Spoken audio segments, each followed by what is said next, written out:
guys, welcome back to my channel, and we are starting a new video series where I'll ask students from other departments, undergrad students, about their experiences applying to US universities and till now. So today we have Utsav. Ta-da! Hello, Bhawana. Hi Utsav. Thank you for having me on your show. Thank you for joining us today. Okay. I think we should start by your introduction. You can tell us about yourself. Alright. So, my name is Utsav and I'm doing undergrad at LSU. This is my third year here and I'm doing construction management, and it's been a great experience till now. So we will talk about your experience, how you applied to US university, and other things about your experience or your journey. I think the main focus every undergrad student wants to know is about scholarship. So you can tell us about if you have any scholarship in LSU, to apply for that. What documents you will need to apply for that? Okay, so at the moment I do not have any scholarship, but when I joined LSU, I joined through LSU Global program where you can get scholarships for international student, and they usually give $1,000 per semester, and yeah. You said you have global international student. Can you please tell us more about that, and how can students from Nepal can apply for that? So usually you have to look for global programs at the college you're applying. So if a college has a global program, you should probably contact them and then ask them about the scholarships for international students, because it's pretty expensive over here. So the students have to maybe email or their undergrad coordinator or somebody for they can email their admission coordinator, or they can probably have a Zoom meeting with someone from the international student department who handle stuffs like this for international student. They'll have more idea about that. So yeah, you should just get in contact with someone from the university you're applying, so that way you can know more about the scholarships. Next thing is, does GPA and SAT matters for scholarship? And you can tell us your experience with this course, if it's fine. So GPA really matters for scholarships, because you just don't want to get the international student scholarship, but you want to get scholarships from your own department as well. Like if someone's going to engineering college, like College of Engineering, or if someone's going to College of Biology, kind of stuff, like you can apply scholarships from your college. So if you have a good GPA, that's probably going to put you on the top list for getting qualified for the scholarship. And SAT scores, they don't really affect your scholarship, but they do affect the choice of college you get. Like better the SAT score, you get the preference of your college.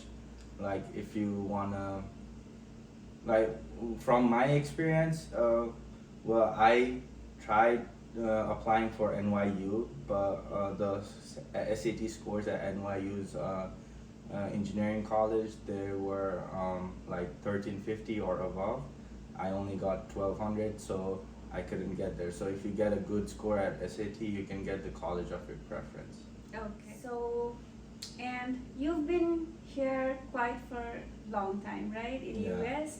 Can you tell us about what differences you feel or felt about the education system here in comparison to Nepal? Well, I have actually been in US since my high school, so the education system over here, it's pretty you have to study by yourself, and you can't rely on the teacher, it's all you. But whereas in Nepal, the teachers, they usually try to spoon feed you with the information and everything. They make you like um, learn everything, but over here it's all on you. So if you get like this um, slack on anything, like don't do your assignments, it's gonna affect your grade. Over here, assignments are really important, more important than exams. So they usually grade every assignment, and then they have like grade percentage for like assignments, and then quizzes, and then exams. So if you don't do your assignments and only try to get to the quizzes and exams, it's obviously going to affect your grade, like the assignment grade, and then that's not going to get you a good grade. Like you want an A plus or A over here to like maintain your scholarship. So yeah. So I've heard that undergrad is really hard in comparison to Nepal here. What do you think? Is it true or? I don't think it's true, because over here, if you do your work, if you do your assignments, it's gonna get easy for you.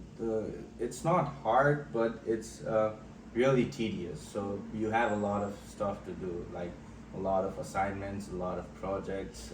So it's not just about the exams. So yeah, it's tedious but not hard. You can probably do it with a good grade as well. During studies, many students are also willing to know about if they can work after they come here and all the financial stuff. So can you please tell us if is it allowed to work as a student in US? Yeah, you can definitely work, but it's just on campus. You can make an account on the Handshake account for your college, and then you can look for jobs, apply for jobs, but just on campus. And then they usually pay you around $9 to $10, depending on the job. Some might even pay like 12, 13, and then you can work 20 hours per week. So yeah, you can definitely work. Okay, so students can work 20 hours per week, right? Yeah. So with that time, will they be able to afford their living here on campus or like off campus? I don't know. Well, it's gonna be hard because 20 like if you get $10 an hour, $20 20 hours a week, it's just gonna be 200, and then after taxes and everything, the amount you get in hand is just gonna be like 150. So per week. So that's not gonna be enough for you to like get food and get pay your living expenses, your utilities, the cost of internet. But you can definitely find a roommate who can support you, and then who can help you with the rent, and then so yeah. You should have a strong financial background to come here for undergrad, right? Not really. If you if somehow you get like you're like really good at studies, you might even get like full scholarships at colleges. So if you do get that, it's gonna be really easy. So all your parents there, like all you have to handle is the living expense after that. So no tuition fees. So if you do get a full scholarship, that's gonna be great. But if you don't get any scholarships, or if you only get partial scholarship, it's gonna be hard, and then expensive as well. So you need to have a good financial backing. Okay, so guys, hunt for full scholarship, not the partial Yeah, one. try to get full scholarship. Yeah. Okay, so another question. Is it compulsory to stay in college, or you can stay in your relative's house, or is it compulsory to stay on campus? Yeah, it is compulsory. Usually for first year students, freshmen, the college, they usually want you to stay on campus and then try to get to know the culture and everything, like get to know your college more and make more friends. So you wouldn't want to stay at your relatives as well, because you would want to get the full college experience. So that's going to be fun. So but yeah, you have to stay on campus for a year. For a year. Yeah, So, for a year. okay. Yeah. So after that you can move off campus also, but Yeah. for the first year you have to stay Yeah. on campus. Yeah. And while staying in on campus, you have, I think, dining service and other things. Yeah, the college, they do have dining, but you have to pay for the dining, like for food and for your living expense. So food is separate and living is separate. So you'll have to pay for that. But if you like get an apartment, on-campus apartment, they usually have kitchen and everything over there, so you can cook your own food as well.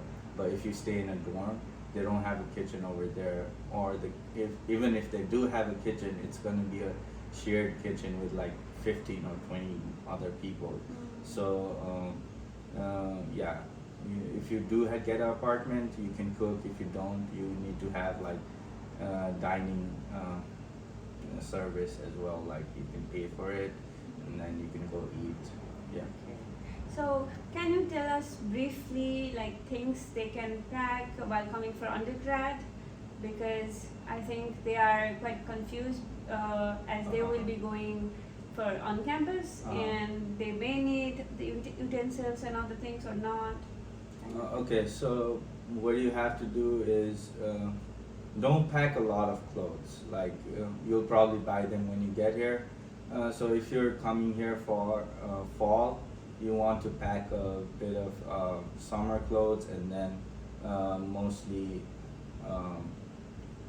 winter, and then after you get past those 6 months, you'll start buying clothes and stuff. So don't overpack, because you'll be traveling from Nepal to here for the and not Nepal, my bad. I'm from Nepal, so I said Nepal, but yeah, you'll be traveling internationally, so you don't overpack, because it's gonna be hard traveling for the first time. So just pack the things you need, the stuff you need, like the everyday use stuff, and then don't pack a lot of clothes. You'll probably buy them over here. And for utensils, not really. The colleges, like first year, if you stay in a dorm or something, they provide you with plates and bowls and spoons.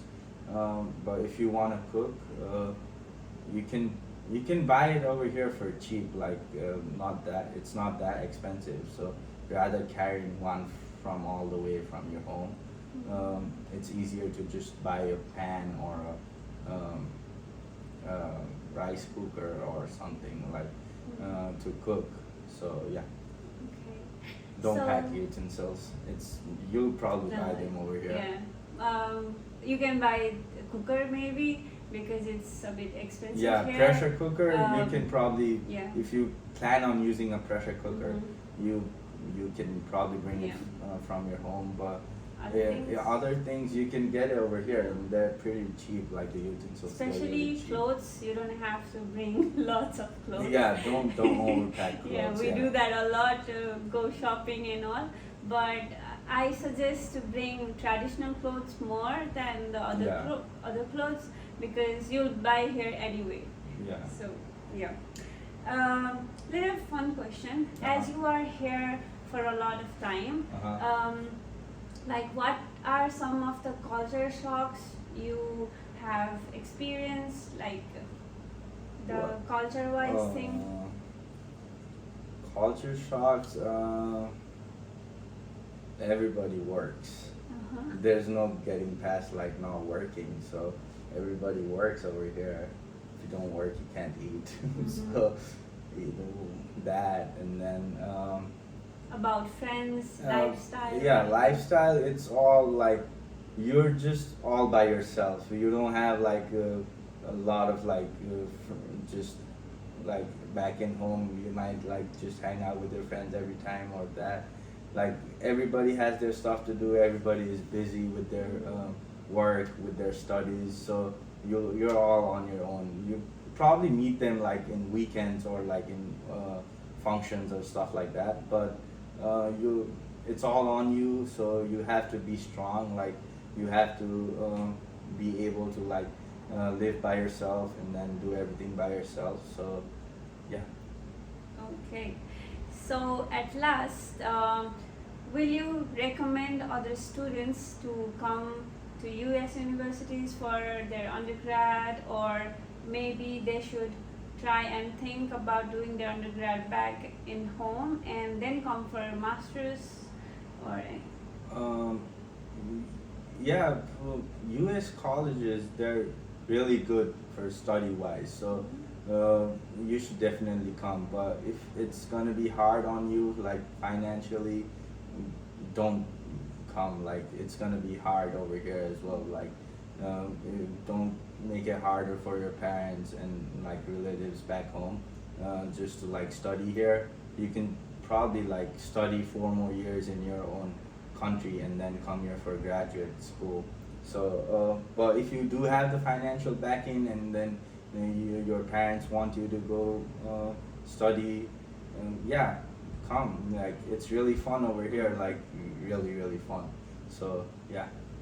I totally agree with you, Utsav, and Yeah. thank you again for joining us for today's video. So you guys heard him. I think, no, I don't think. Work hard and it will Study hard. pay more in the future. Study hard, party Study hard. hard, party hard. From a party animal.